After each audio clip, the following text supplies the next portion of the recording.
Hello everyone, welcome to our channel, and today we will see how you can change the settings on Twitter for sensitive content. So for that you need to access Twitter on your browser instead of app, because there are certain features which are not available on app and you might not even be able to find the features or the settings on Twitter's app. So log into Twitter using your browser. So go to your browser, search for Twitter, and then log into Twitter.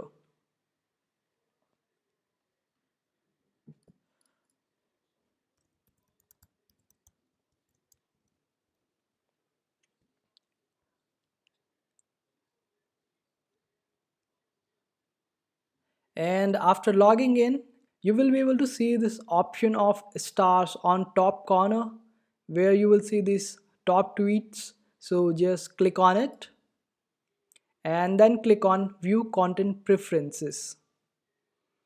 And here in this list of options, go for search settings.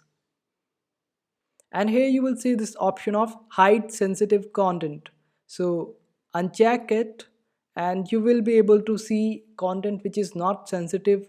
Then you will be able to see content which might seem like sensitive according to Twitter's guidelines, and check it again if you don't want to see sensitive content on Twitter. And if you check this second option, then all the people you have blocked or muted won't be shown in your search results. And that's how you hide and unhide sensitive content on Twitter. Well, let me remind you again that you will be able to find these options only when browsing using your browser and not on Twitter's app. So I hope you are able to solve your problem, and make sure to hit that like button and also subscribe to our channel for more helpful videos.